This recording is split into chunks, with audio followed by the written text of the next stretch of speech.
Parmentier, ils ont l'air bien, regarde. On va prendre les 3 derniers, il n'y a pas de cuisine à faire.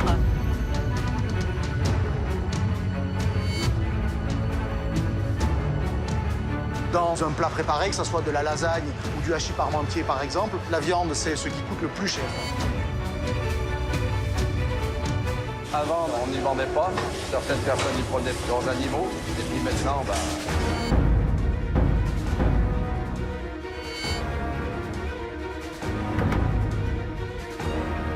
Voilà les rapports d'analyse. Sur le 4e échantillon, il y a une autre espèce bovine qui a été détectée, qui est le buffle. Donc c'est non conforme à la réglementation.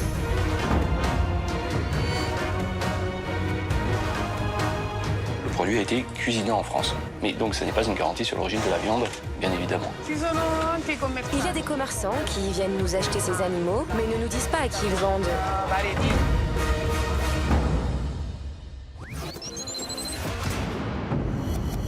Sur le parking de ce supermarché, c'est l'effervescence. Parmi les dizaines de palettes livrées aujourd'hui, il y en a une qui requiert toute l'attention des employés. Celle-ci. Dans ces cartons, les plats préparés, des produits très stratégiques pour le magasin.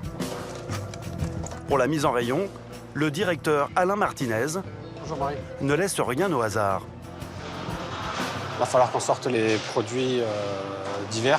Donc les tripes, la choucroute, il va falloir les enlever. Pour vendre beaucoup de plats préparés, le directeur sait qu'il faut varier l'offre, comme sur la carte d'un restaurant. Sur les plats cuisinés, on a environ une centaine de produits que l'on fait tourner régulièrement, en laissant bien évidemment les produits phares comme le hachis parmentier ou les gratin dauphinois. Ce matin, il accueille un client pas comme les autres. Bien le bonjour, ça va? Ça va? Super, toujours content d'être en magasin. Et là c'est vrai, c'est pas des conneries. C'est Olivier Dauvert, le spécialiste de la grande distribution. Son métier, étudier les nouveautés et les tendances de la consommation. Pour lui, les plats préparés sont devenus incontournables. C'est l'un des rayons les plus importants d'un magasin aujourd'hui, tout simplement parce que ça marche très bien. C'est sur les 10 dernières années, c'est l'une des success stories de l'agroalimentaire et de la distribution. Disons qu'on est en moyenne sur une croissance d'à peu près 10% tous les ans. Donc c'est vraiment un rayon Eldorado. Même si l'offre est toujours plus grande, en un coup d'œil, le spécialiste se fait une idée sur chaque plat. Ça, je comprends pas comment vous faites ça. Quelle est la promesse qu'il y a dessus? C'est quoi le problème ici? Non, mais c'est qu'une marque premier prix en plat cuisiné, c'est quand même pas le truc qui est le plus rassurant pour le consommateur. Alors évidemment, c'est pas cher. À 2,09 € pour 1 kilo, c'est imbattable pour une famille. Dans ce rayon, pour un même plat préparé, les prix peuvent varier du simple au triple. Olivier Dauvert a une explication à cette prouesse commerciale. C'est la viande. Dans ce produit-là, qui est 2 fois moins cher, il n'y a que 20% de viande. Dans celui-ci, qui est plus cher, il y a 33% de viande. Et là, on me garantit que la viande est française. Ben, c'est juste normal, parce que la viande, c'est ce qui coûte le plus cher dans un plat préparé, que ce soit de la lasagne ou du hachis parmentier, par exemple. C'est quelque chose qui coûte très cher. La viande, c'est l'ingrédient clé pour les fabricants de plats préparés. Celui avec lequel ils font varier les prix pour proposer des produits à prix cassé en conservant leurs bénéfices. Alors quels sont les secrets de fabrication des industriels et comment parviennent-ils à proposer des produits toujours moins chers?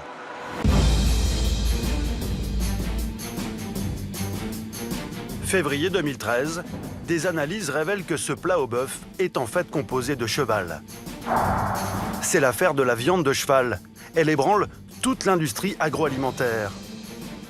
On découvre les pratiques frauduleuses de certains fabricants, prêts à tout pour payer leur viande toujours moins chère. Ces révélations effraient les consommateurs. J'ai aucune confiance dans ce qui est mis dans les plats préparés. J'ai pas confiance. Franchement, c'est de la merde. Pourtant, l'an dernier, les Français en ont avalé 700 000 tonnes, soit 22 kilos par seconde. Fleury Michon, Marie, William Saurin, Weight Watchers, Sodebo, au rayon frais, épicerie ou surgelé, ces grandes marques s'affrontent sur un marché qui pèse aujourd'hui 3 milliards d'euros. 3 ans après l'affaire de la viande de cheval, les industriels ont-ils tiré les leçons du scandale? Pour le savoir, nous avons enquêté sur le plat individuel le plus consommé en France, le hachis parmentier. La viande de bœuf utilisée par les fabricants est-elle de bonne qualité? Et d'ailleurs, est-ce vraiment du bœuf? Pour la première fois, des professionnels ont accepté de nous dévoiler leurs secrets de fabrication. C'est sûr qu'on ne peut pas considérer ça comme de la viande, c'est pas du muscle. La viande, c'est du muscle. Après plusieurs analyses en laboratoire, nous avons découvert que certains plats au bœuf peuvent cacher d'autres viandes. Et ces plages un peu jeunes filles. Des viandes low cost, venues de l'étranger et élevées dans des conditions sanitaires déplorables.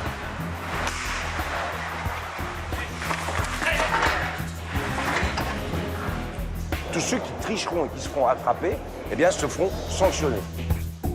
Tour de passe-passe économique et petit secret des industriels. Enquête au cœur de la fabrication de nos plats préparés.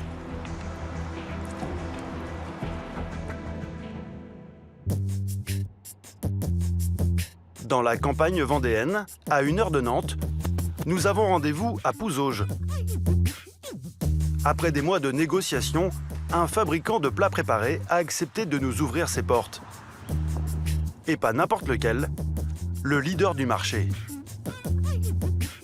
Comme ses concurrents, Fleury-Michon a subi de plein fouet la défiance des consommateurs après le scandale de la viande de cheval. C'est des bâtiments qui datent de 1913, comme l'indique le panneau qui est juste au-dessus. Et donc c'est ici qu'est né le démarrage du groupe. À l'origine, le groupe, c'était ça. Une boucherie-charcuterie familiale, avec à sa tête 2 beaux-frères, Pierre Fleury et Gustave Michon.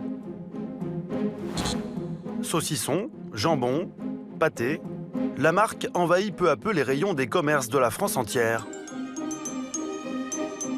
En quelques années, la famille bâtit un empire et se fait connaître à grands coups de spots publicitaires audacieux. Ici, la marque s'amuse à imaginer des livraisons en parachute. Ils ouvrent leur parachute. Je te parie qu'ils vont être à l'heure. Je vous apporte le déjeuner. Oh, j'ai une petite faim. Ça doit être le grand air. Et naturellement, on s'y mit un puits de... En 1980, l'entreprise invente le premier plat préparé sous vide, le bœuf bourguignon. Les méthodes actuelles en chimie, la bonne cuisine, sans cuisine. Bonjour mesdames. Aujourd'hui, la marque vend 1 200 000 plats préparés par semaine. 120 barquettes chaque minute en France. Si Gérard Chambé, le directeur, accepte aujourd'hui de nous dévoiler ses secrets de fabrication, c'est purement stratégique. Le groupe veut communiquer pour rassurer les consommateurs. Bonjour Aïda. Comme dans toute la filière, l'affaire a eu un impact sur les ventes, même si ce fabricant n'a jamais utilisé de cheval dans ses plats. Donc maintenant, je vais vous laisser pour la suite de la visite avec Aïda, qui est notre directrice d'usine. Alors, ce qu'on va vous montrer aujourd'hui, c'est la fabrication d'un hachis parmentier. Le hachis parmentier, c'est le best-seller de la marque. Ici, pas de casserole, ni de poêle. Chaque jour, les chaînes automatisées de cette usine vendéenne assurent une production de 10 000 hachis parmentiers. Dans ce bac de 200 litres, une préparation à base de viande cuite et assaisonnée. En fait, cette viande est acheminée dans une trémie pour pouvoir former ensuite un sec de viande que l'on va retrouver et qui va composer en fait tout le bas du hachis parmentier. Chaque barquette est calibrée.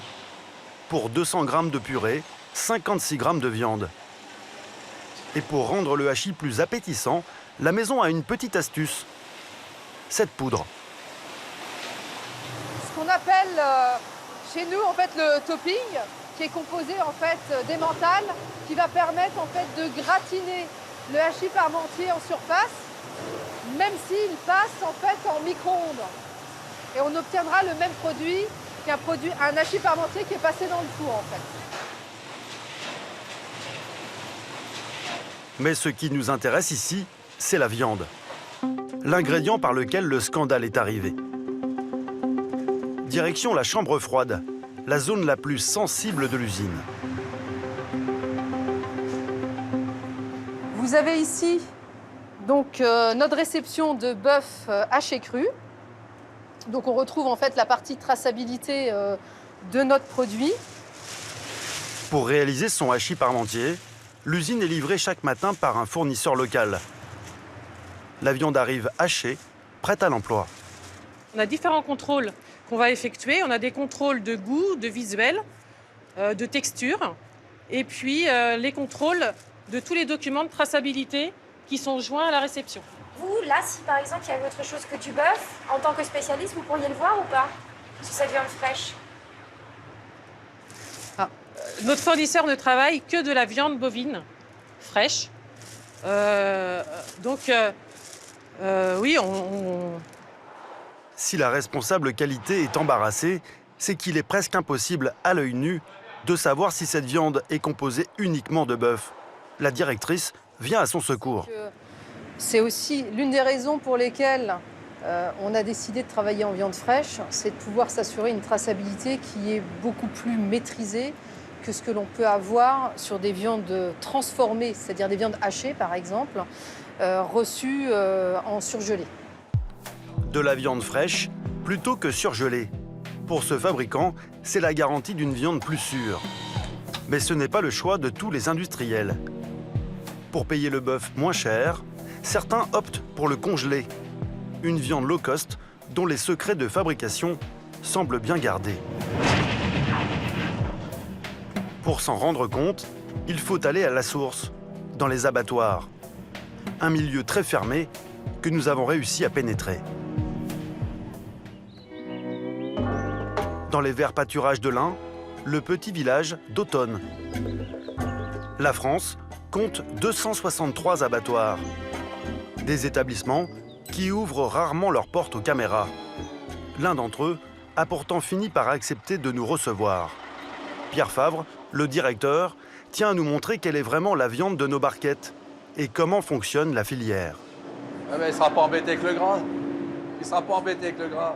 Dans son établissement, on travaille de la viande de bœuf d'origine française. Chaque semaine, 200 bovins passent par l'atelier de transformation. Voilà l'équipe. C'est ici que la viande est découpée. Pièce par pièce, les ouvriers désossent les carcasses pour en extraire les muscles nobles. Entrecôte, filet, rumsteak, bavette. Les meilleurs morceaux sont réservés aux boucheries et vendus entre 18 et 25 € le kilo. Les ouvriers retirent le gras et les nerfs pour ne garder que le meilleur du muscle. Voilà, alors donc pour arriver à ce muscle sans gras, paré et tout, forcément il y a de la chute, il y a de la perte. Ces chutes ne sont pas perdues pour tout le monde. Elles vont composer ce qu'on appelle le minerai de viande, très convoité par certains industriels. Nous apprenons qu'il en existe 3 sortes. Donc on a un premier qui va plus être dans des morceaux plus épais, on appelle ça le capa. Voilà. Le capa, une partie grasse que l'on trouve entre les côtes de la vache. Vendu 2,60 € le kilo, c'est le haut de gamme du minerai. Après, on en a un deuxième affranchi gras qui est gardé. L'affranchi, autrement dit les chutes de découpe. Ici, on trouve plus de gras que de muscles. Il est aussi moins cher. L'affranchi se vend 1,60 € le kilo. Puis, en bout de chaîne, le minerai le moins cher du marché. À 1,10 € le kilo, il est 20 fois moins cher qu'une pièce de bœuf. Donc les muscles arrivent, vous voyez, il reste une pellicule de nerfs ou de peau. Donc on passe dans une machine à parer pour que le morceau ressorte nickel. Et donc ça fait de l'aponévrose. L'aponévrose, c'est cette matière. Voilà. Aucun muscle, mais un mélange de peau, de tendons et de nerfs. Avant, on n'y vendait pas. Je me rappelle, ça partait pour à l'équarrissage ou certaines personnes y prenaient pour leurs animaux. Et puis maintenant, Cette matière, autrefois destinée aux chiens et aux chats, est aujourd'hui très prisée de certains industriels de l'agroalimentaire. Car cette viande de basse qualité, vendue à très bas prix, est autorisée dans la fabrication de nos plats préparés. Et là, pour autant, ça reste de la viande pour vous, ça? la viande, là, vous le voyez de vous-même, hein. Ça a la couleur. Maintenant, c'est sûr qu'on ne peut pas considérer ça comme de la viande, c'est pas du muscle.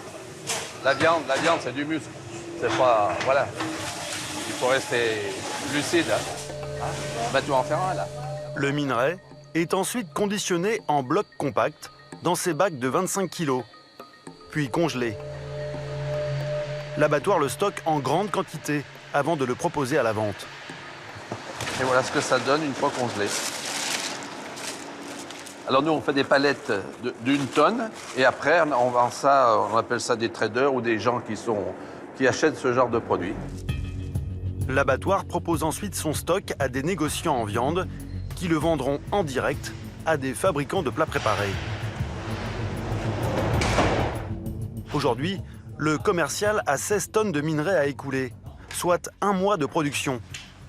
La transaction se fait par téléphone. Eric ?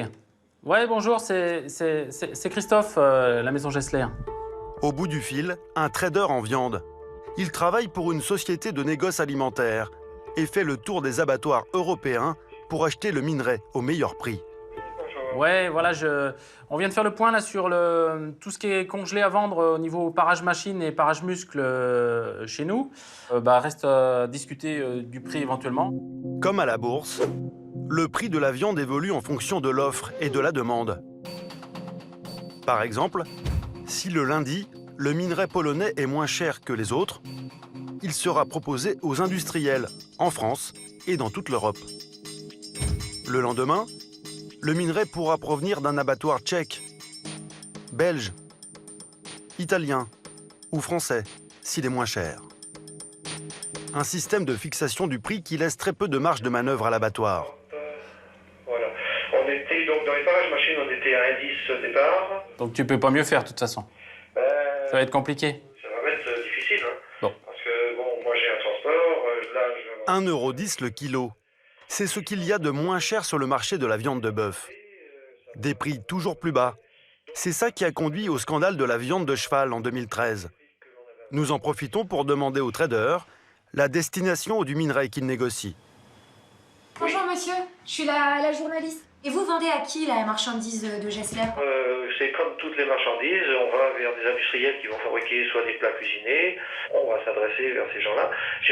Chaque entreprise a ses spécialités. Je vous dis, nous, c'est notre clientèle est sur le marché français. Cette viande de basse qualité entre donc toujours dans la composition de certains plats préparés en toute légalité. Si la viande de cet abattoir français semble digne de confiance, qu'en est-il du minerai acheté à l'étranger? Comment connaître l'origine des viandes utilisées par certains industriels? Vous allez voir que pour le consommateur, il est encore très difficile de s'y retrouver. 3 ans après le scandale de la viande de cheval, dans les rayons des supermarchés, les clients sont à nouveau au rendez-vous.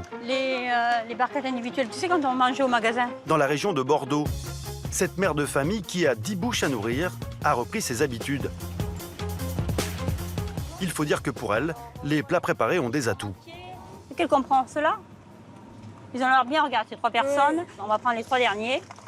Ça fait 9 personnes. Et le lasagne, regarde, il y a 4 personnes. Ouais. C'est vrai que en fin de semaine, c'est bien pratique. Pourquoi? Parce qu'il n'y a pas de cuisine à faire, quoi. Voilà, on met juste au micro-ondes et voilà, le tour est joué. Avec ses barquettes prêtes à réchauffer, Karine se simplifie la vie à un prix abordable. Voilà. Le prix déjà, je regarde soit parce que voilà, il est, même je sais pas où il est 4,60 €. Ce hachis parmentier lui revient à 1,50 € par personne. Pour faire son choix entre les dizaines de plats préparés du rayon, Karine a une méthode bien à elle. Voilà. Voilà une blanquette de veau. Là, il y en a une autre. Voilà. Mais moi, je vais aller vers là. Parce qu'il y a plus de viande sur l'étiquette, quoi. Alors que, bon, peut-être pas, hein. Là non plus, vous ne regardez pas forcément les étiquettes? Non, mais là, si j'ai pas mes lunettes, eh bien, je vois pas, hein. Là, Je vois pas. Ouais. Non, là, je vois pas, là. Là, je vais mettre mes lunettes pour regarder. Je leur fais confiance, parce qu'on ne peut pas faire autrement, hein.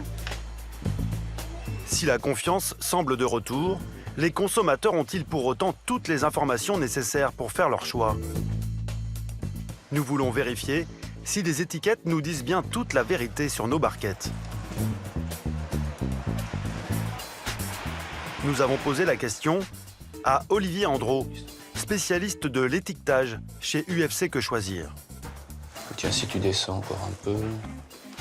L'association de consommateurs a passé au crible plus de 200 produits. Leur but, évaluer la transparence des fabricants sur l'origine des viandes utilisées. Là, on a un exemple typique de produit qui n'indique pas le pays d'origine et qui pourtant met un drapeau français. Alors ce drapeau français, en face avant, donc pour attirer l'attention du consommateur, ne porte pas sur la viande, puisqu'il n'y a pas de mention d'indication particulière sur son origine. Elle porte en revanche sur le lieu de fabrication du produit. Donc, et on nous dit de fait que le produit a été cuisiné en France. Mais donc ce n'est pas une garantie sur l'origine de la viande, bien évidemment. Aujourd'hui, la loi européenne est très claire. Pour la viande fraîche vendue à la coupe, le pays d'origine doit obligatoirement être mentionné sur l'emballage. Mais pour la viande transformée, comme dans le hachis parmentier, la loi est nettement plus souple. Dès lors que le produit est un petit peu transformé, y compris pour un carpaccio avec quelques gouttes de citron, d'huile d'olive, réglementairement, c'est considéré comme un produit transformé et donc il n'y a pas d'obligation d'indiquer le pays d'origine. Et a fortiori, dans des raviolis, dans des produits transformés comme le bœuf bourguignon, des saucisses, de la charcuterie, etc., il n'y a pas cette obligation. Dans son étude, parue en mars dernier, l'association révèle qu'aujourd'hui, plus d'un plat préparé sur deux ne mentionne pas le pays d'origine de la viande. En haut du podium, les produits à base de poulet. 74% d'entre eux n'indiquent pas d'où vient la viande, suivi de ceux à base de porc, 57%. Enfin, côté viande de bœuf, un produit préparé sur 3 ne précise pas l'origine de la viande, et ce, en toute légalité. Nous voulons vérifier si les industriels profitent de cette réglementation plutôt souple. Les étiquettes ne nous diraient-elles pas toute la vérité ? Nous décidons de faire analyser des hachis parmentiers par un laboratoire. Nous en achetons 4 au hasard. 2 plats d'enseigne discount, un hachis de marque distributeur et un autre d'une grande marque. Sur tous ces plats, les étiquettes indiquent qu'ils ont été préparés avec du bœuf. Pour le vérifier, nous nous rendons à Montpellier, dans un laboratoire indépendant. En 2013, Jean-Philippe Coton a été l'un des premiers scientifiques à découvrir de la viande de cheval dans des lasagnes. Donc c'est le 4. Nos hachis parmentiers vont subir toute une batterie de tests. L'objectif est d'extraire l'ADN des espèces animales, afin de déterminer quelle viande est utilisée dans la recette. 24 heures plus tard, les résultats nous parviennent. Ok, très bien, merci. Et ils sont surprenants. Si 3 des 4 produits testés contiennent bien exclusivement de la viande de bœuf, ce n'est pas le cas pour le 4e plat. Voilà les rapports d'analyse. Sur le 4e échantillon, donc il s'agit d'un hachis parmentier au bœuf, et pour lequel le bœuf a été détecté, mais également il y a une autre espèce bovine qui a été détectée, qui est le buffle. Voilà. Cette fois, ce n'est pas du cheval qui a été mélangé au bœuf, mais du buffle, dans un hachis parmentier qui ne fait mention que de bœuf. Le laboratoire est formel, ce plat a été fabriqué avec 2 viandes mélangées. Les 2 ont été détectés dans des proportions qui ne relèvent pas de traces d'ADN, mais qui sont des quantités significatives suffisante pour qu'on le détecte sans aucune ambiguïté. Le buffle, c'est cet animal aux grandes cornes. Originaire d'Asie, on en trouve très peu en Europe. Il est élevé pour son lait, jamais pour sa viande. Cette viande est a priori propre à la consommation et n'est pas interdite en France, mais elle doit être signalée dans la composition. Ce qui n'est pas le cas pour ce hachis parmentier. Sur cet échantillon-là, il y a une non-conformité et le résultat ne correspond pas au contenu de la barquette. Donc voilà, c'est non conforme à la réglementation. Dans le cas de ce hachis parmentier, la fraude est donc avérée. Pour remonter la piste de la viande de buffle, nous contactons dans un premier temps l'enseigne Discount qui a vendu le produit. Elle nous renvoie vers le fabricant du plat préparé. Qu'est-ce que vous voulez qu'on fasse? On va pas... Voilà. Direction le sud-ouest de la France, dans le Lot-et-Garonne. L'usine qui produit les hachis parmentiers contenant du buffle est installée dans cette zone industrielle.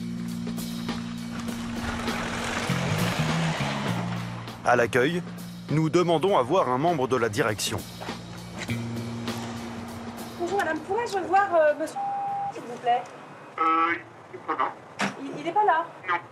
La direction, j'ai personne. 1 heure plus tard, le directeur se présente. Depuis plusieurs mois, nous multiplions les demandes d'interview auprès de sa société. Il ne souhaite pas être filmé, nous l'enregistrons en caméra cachée. Est-ce qu'on peut je ne vais faire... pas vous parler, que ce soit clair, je n'ai ni être filmé ni interviewé. Ce que je vais faire, moi je vous demande, il est 10h30, de repasser vers midi. À ce moment-là, je vous donnerai des éléments qui correspondront à la raison de votre venue. Il y a du buffle dans vos plats cuisinés au bœuf. Je vais vous répondre, vous allez le voir tout à l'heure. D'accord? Vous avez une explication? Ah mais tout à fait, je vais vous la donner. Par écrit. L'entreprise a pris le temps de préparer sa réponse. Quelques heures plus tard, le directeur nous présente un document expliquant que suite à notre découverte, des tests ADN ont été réalisés. Nous avons nous-mêmes lancé une analyse prenant en compte la détection d'ADN de buffle. Demande d'analyse qui a provoqué l'étonnement de notre laboratoire, car cette analyse n'est pas pratiquée habituellement. À réception des résultats, nous avons constaté une proportion faible d'ADN de buffle. À la fin de sa lettre, le fabricant rejette la responsabilité sur son fournisseur de viande.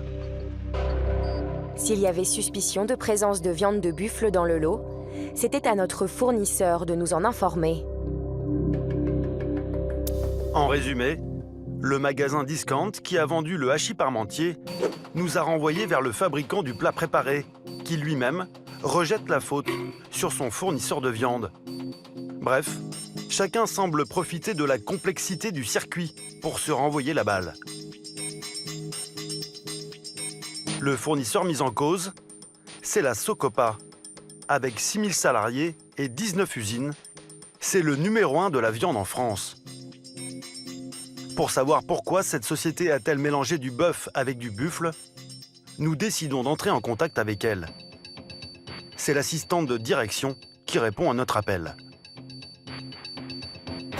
Alors, sachez que dans le groupe, on communique pas ou très peu, en tout cas, avec la presse. Par contre, dans tous les cas, je prends note de votre message. Sans réponse de leur part, nous profitons du salon de l'agriculture pour tenter de rencontrer directement des responsables de la société. Cet homme est le directeur des achats de la Socopa. Je m'appelle Pauline Jacquelin et je suis journaliste à TMC. Je me permets de venir vous voir ici parce qu'en fait, ça fait plusieurs mois qu'on essaye de vous joindre. Oui. Depuis l'affaire du cheval, Ouais. depuis 2013, on contrôle beaucoup parce que du buffle, on n'achète pas, donc après... Pas du tout. Alors comment ça se fait? Ça peut être dû à quoi en fait? Je sais pas, parce qu'après, on en a bas plat. Enfin, il y en a quelques peu en France, hein, mais c'est dans les zoos, des choses comme ça. Enfin, Ouais. le buffle, vous en avez en Italie plus, par contre. Ouais. Il nous explique que sa société achetait de la viande de bœuf en Italie jusqu'en juin dernier. On connaissait le risque quand on faisait l'Italie, on connaissait ce risque-là, si vous voulez. Ah. Eh oui. Pourquoi? C'est quoi comme... C'est parce que c'est pas la même génétique. Le buffle et le bovin, on n'a jamais acheté de buffle, si vous voulez. Donc, donc après, on achète du bovin. Est-ce qu'il peut y avoir un contact, une trace ou un quartier qui est arrivé par erreur voilà. En clair, pour ce responsable, il s'agit d'un accident. Pourtant, cette viande de buffle n'est pas interdite en France. Alors pourquoi les industriels ont-ils tant de mal à admettre son utilisation? Ce silence cache-t-il une réalité peu avouable? Notre enquête se poursuit en Italie, de l'autre côté des Alpes. Ce pays possède le plus grand cheptel de buffles d'Europe, 1,5 million de bêtes, particulièrement ici, dans la région de Naples. Au pied du Vésuve, la Campanie. Une province italienne bien connue pour ses citrons et ses coteaux d'oliviers. Mais dans cette région, l'or blanc, c'est la mozzarella di bufala, un fromage d'origine italienne réputé dans le monde entier. On le fabrique avec le lait de cet animal, la bufflone. C'est la femelle du buffle. C'est la viande de cette bête que nous avons découvert dans nos plats préparés en France. Letizia et Francesco Gallipoli sont les propriétaires de cette grande exploitation. Tu rentres? Oui, je vais rentrer tout seul. Ce couple élève 500 bufflones pour leur lait qu'ils vendent pour faire de la mozzarella. Ça, c'est le code électronique de l'animal. Ça correspond à son matricule, à son numéro d'oreille. Chaque bufflone peut donner jusqu'à 20 litres de lait par jour, et ce, pendant de très nombreuses années. La bufflone, la plus vieille, là, c'est celle avec les grandes cornes. Elle a 22 ans. Que deviennent ces vieilles bufflones une fois qu'elles ne donnent plus de lait? Nous demandons au couple si leur viande est bonne à manger. La viande d'une bufflone adulte de 15 ans n'est pas aussi bonne que la viande d'un jeune animal de 18 ou 24 mois. Le muscle est beaucoup plus sombre. La viande est moins tendre, parce que c'est clair que les muscles ont beaucoup travaillé. Ils sont beaucoup plus durs. Les gens n'aiment pas trop ce genre de viande ici. Une viande jugée de basse qualité donc, boudée par les consommateurs. Pourtant, ces éleveurs n'ont aucun problème à se séparer de leur bufflone âgée. Il y a des commerçants qui viennent nous acheter ces animaux, ou alors on appelle directement l'abattoir qui vient les chercher. Ce que les abattoirs font de cette viande, le couple préfère ne pas le savoir. Non, on ne sait pas. On ne peut pas savoir. Parce que les abattoirs passent des contrats de vente avec nous, mais ne nous disent pas à qui ils vendent. Donc nous, on ne peut pas savoir ce que devient cette viande. Ces bufflones en fin de vie, les marchands italiens les achètent 350 € la bête. C'est 4 fois moins cher que nos vaches laitières françaises. La bufflone est la viande bovine la moins coûteuse d'Europe. Alors quels sont les débouchés pour ces bêtes de 15 ans que les Italiens ne veulent pas consommer? Une fois quittées la ferme, ces vieilles bufflones vont connaître un nouveau destin. Notre enquête nous mène à 100 km de là, dans cet immense abattoir. C'est ici que des milliers de bufflones âgés sont abattus chaque année. Il appartient au leader de la viande en Italie. Malgré nos multiples demandes, impossible de savoir à qui cette viande de buffle est vendue.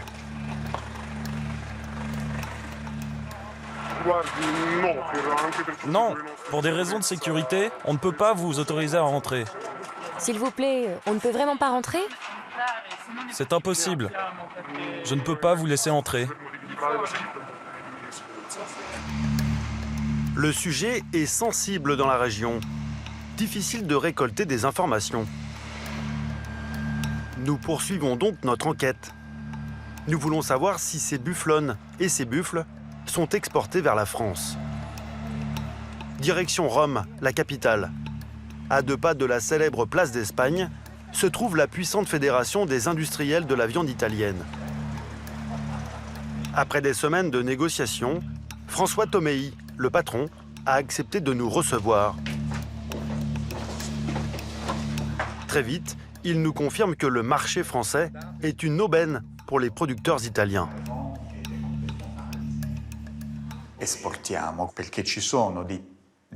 Oui, nous exportons, car il y a des types de viande et des morceaux qui ne sont pas consommés en Italie, mais qui le sont en France. Comme la viande de buffle. Disons que je parlais plus généralement. En France, les consommateurs ont l'habitude de manger des plats préparés, des plats au micro-ondes, de la viande hachée en grande quantité. En Italie, on reste très attaché aux morceaux de viande. On aime les morceaux de viande entiers.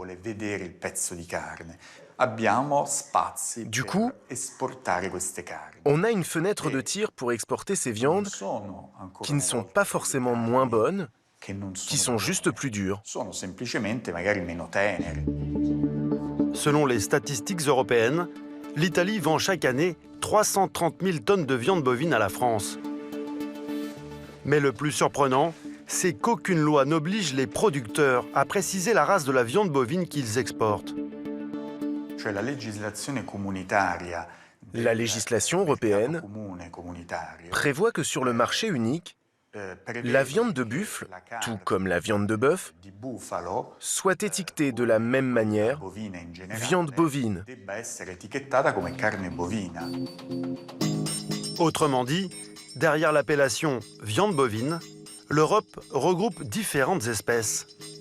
Elle y associe les bœufs, bien sûr, mais aussi les buffles et d'autres animaux plus étonnants encore, comme les bisons et même les zébus. En toute légalité, l'Italie peut donc vendre son buffle sous l'appellation viande bovine. Alors si tout est légal, pourquoi les industriels français ne mentionnent-ils pas le buffle sur leurs emballages? Ce que vous allez découvrir maintenant est édifiant. Dans la région de Naples, là où sont concentrés la plupart des buffles du pays, certains élevages sont confrontés à de graves problèmes sanitaires. Il y a 5 ans, les médias italiens révèlent que la région est gangrénée par un scandale écologique qui a fait le tour du monde.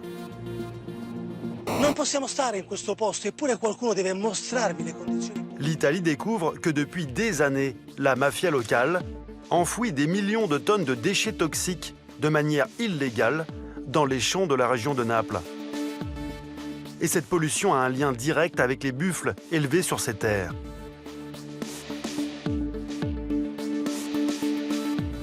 Sur la route, avant même d'apercevoir les décharges illégales, nous sommes frappés par une odeur omniprésente qui se dégage de la terre. Vous sentez comme ça pue? C'est ça l'odeur du biogaz. Angelo Ferillo est le chef de file de la lutte anti-pollution en Italie. Pour comprendre les conséquences de cette pollution sur l'agriculture, il veut nous montrer à quoi ressemblent ces décharges. Ça, c'est dangereux. C'est pas les gens qui jettent ça là. Tu vois cette bonbonne là? Ça vient pas d'une maison. C'est une activité criminelle. C'est la mafia qui fait ça. Des ordures ménagères jonchent le sol, mais le plus grave se trouve derrière ce grillage. Ça, c'est toute une montagne de déchets. Là-dessous, il y a des déchets urbains, il y a aussi des déchets enterrés qui viennent des usines du nord de l'Italie et même des entreprises étrangères. Là, ici, si on le voulait, on pourrait rentrer. Mais vaut mieux pas, parce que c'est trop dangereux. Là-dedans, il y a de tout. C'est inimaginable ce qu'il y a là-dedans.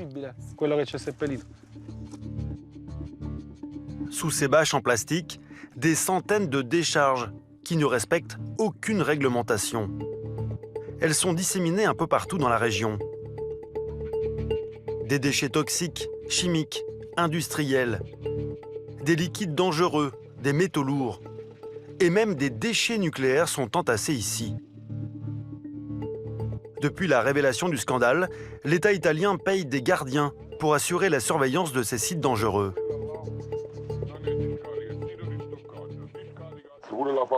Il n'y a pas seulement l'air. Les nappes phréatiques surtout sont contaminées. Ici, l'eau du robinet n'est pas potable. Il y a du cadmium, de l'amiante. Il y a aussi des huiles qui ont déjà servi, des déchets spéciaux. Mais personne ne vous dira où. Mais nous, on sait. Le gardien nous explique que ces décharges toxiques qui polluent les champs se trouvent en fait à quelques mètres de certains élevages de bufflonnes. Comme ici, dans cette immense exploitation de 650 animaux. En caméra cachée, nous voulons savoir avec quels aliments l'éleveur nourrit ses bufflonnes. La décharge est toute proche. Et vos bufflonnes, qu'est-ce qu'elles mangent? Oh, elles mangent du maïs et de l'herbe. Cette herbe. Cette herbe? Oui. Elles mangent l'herbe de ce champ? Oui, de l'herbe, du maïs, de la nourriture pour animaux. Elles mangent toute la journée. Mais vous savez, ici, le problème, c'est l'eau. L'eau? Oui. L'eau n'est pas bonne à cause de la décharge d'à côté. Pourquoi? Parce que ça cause des problèmes aux bufflonnes. Quant à savoir comment ces animaux finissent leur vie, ici comme ailleurs, le même destin les attend. Vous les vendez pour la viande? Oui. Quand les bufflonnes sont très vieilles, on les vend pour la viande. La viande de ces bufflonnes, que nous pouvons trouver dans certains plats préparés, est-elle contaminée par ces décharges toxiques? Pour en avoir le cœur net, nous allons dans une dernière exploitation, à quelques kilomètres de là. Pour cet éleveur, la présence des décharges n'a pas d'impact sur les animaux. Les déchets?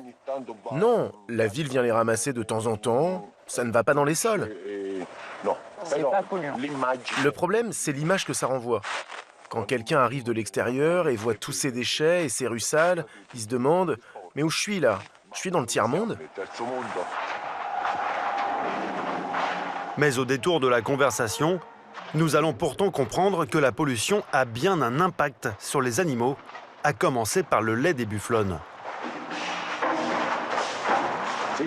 Si tu as 500 litres de lait pollué, tu le mélanges avec 5000 litres de lait moins pollué, et là, d'un coup, tu fais tomber le taux de dioxine et tu atteins le taux légal autorisé. Ici, tout le monde fait ça. La dioxine est un polluant qui persiste dans l'environnement pendant de nombreuses années.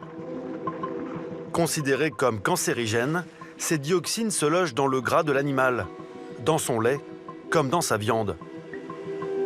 Sans s'en rendre compte, l'éleveur avoue que les bufflonnes sont bel et bien touchées par la pollution. Avant de partir, nous parvenons à faire quelques images de ces animaux. En plus de la pollution, les bufflonnes sont attaquées par les parasites. Leur dos est pelé, la peau est à vif. Le personnel doit les traiter régulièrement. Nous assistons à une séance d'injection.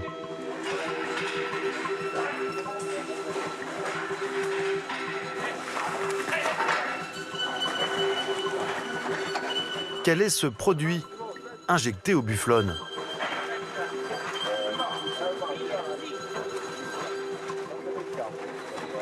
Ce qu'on leur donne pour les parasites, on leur donne de l'Ivomec en seringue.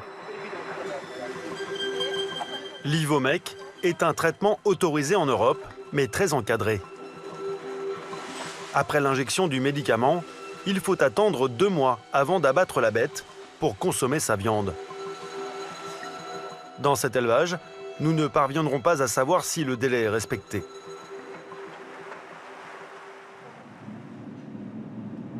Animaux âgés, conditions sanitaires déplorables. En quittant l'Italie, nous comprenons mieux pourquoi la présence de buffles dans certains plats cuisinés est un argument qui ne semble pas très vendeur. Alors face aux dérives du marché, que peut faire l'État français?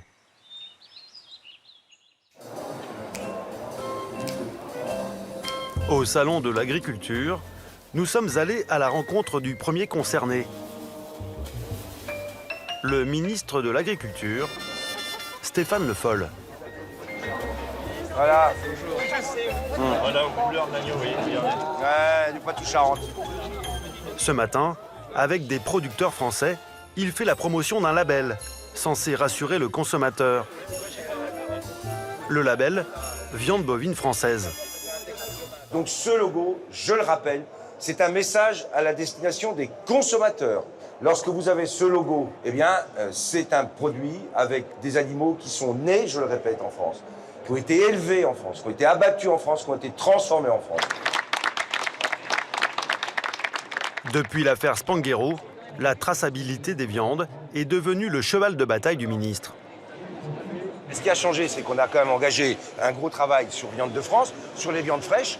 Maintenant, l'étape supplémentaire, c'est les produits transformés. Bon, bonne journée à vous. Merci, oui, merci. Nous profitons de l'occasion pour expliquer au ministre que nous avons découvert de la viande de buffle dans un hachis parmentier censé être au bœuf. De buffle? Nous, on a analysé des plats préparés au hasard, cuisinés, et dans certains étiquetés viande bovine, il y avait du buffle. Oui, mais je pense qu'il y a des gens qui, aujourd'hui, je vous l'ai dit, qu'il faut avoir du buffle. On a connu du cheval à la place du... Voilà, hein. Bon, bref, il y a des gens qui trichent. Et c'est pour ça que les contrôles sont nécessaires. Et on en fera autant que nécessaire. Et je le réaffirme, tous ceux qui tricheront et qui se feront attraper, eh bien, se feront sanctionner. Le message se veut ferme. Reste à savoir si les arguments de Stéphane Le Foll convaincront la Commission européenne de faire évoluer la loi. En attendant d'éventuelles solutions politiques, peut-on tout de même manger des plats cuisinés industriels en toute confiance et au meilleur prix? La qualité, c'est le pari de Fabrice Carrier. Il fabrique des plats cuisinés 100% régionaux. Bonjour Fabrice. Ça va Fred? Depuis combien de temps? Eh oui. Ça y est, arrivé? Fabrice, lui, connaît bien l'origine de sa viande. Son fournisseur se trouve à quelques kilomètres de chez lui. Sont belles ces cornes. Pas mal, hein, ouais, tout à fait. Ouais. Il élève des vaches françaises de race Aubrac. Tu les as à quand, tu as dit, cela? Demain. Demain, d'accord. Ouais. Pour nous, c'est quand même essentiel. Il faut qu'on vienne se rendre compte un peu de la qualité des animaux vivants que nous transforme Frédéric et qu'après on retrouvera dans nos plats cuisinés. C'est important pour nous. De la ferme à la barquette, Fabrice a fait le choix de réduire au minimum ses intermédiaires. Et c'est comme ça pour tous les ingrédients qu'il utilise. Mon livraison, elle fait... Voilà, donc cette tombe fraîche a été fabriquée hier. Voilà. Avec ce fromage de la région, Fabrice prépare de l'aligot. C'est un peu sa marque de fabrique. Il en met dans tous ses plats préparés. L'aligot, c'est le produit phare de l'Aveyron. Et c'est le produit phare de notre entreprise. C'est vraiment notre terroir, c'est notre cœur, c'est tout. Pour la viande, pas question d'utiliser du minerai congelé. Fabrice hache lui-même des morceaux entiers. Pour produire le hachis parmentier, pas de chaîne automatisée, tout est fait à la main par une vingtaine de salariés. La purée est en haut et au fur et à mesure, ils vont mettre la purée sur chaque barquette. Chez Fabrice Carrier, on n'a pas honte d'afficher l'origine de la viande sur l'emballage. C'est même un argument de vente. Vous voyez, on fait le parmentier au bœuf race Aubrac, gratiné au Cantal. Donc fabriqué en Aveyron, bien sûr, c'est ce qui fait vendre le produit. C'est vraiment la qualité de la viande. Aujourd'hui, le consommateur est content de voir un petit peu la traçabilité, de voir un petit peu la qualité du produit qu'il y a à l'intérieur. Cette barquette de hachis parmentier est vendue 3 fois plus cher que le premier prix du marché. Même si les plats préparés régionaux, comme les siens, sont encore discrets dans les rayons, les clients sont au rendez-vous. En 10 ans, Fabrice Carrier a multiplié son chiffre d'affaires par 4. Et il en est persuadé, l'avenir appartient aux produits de qualité.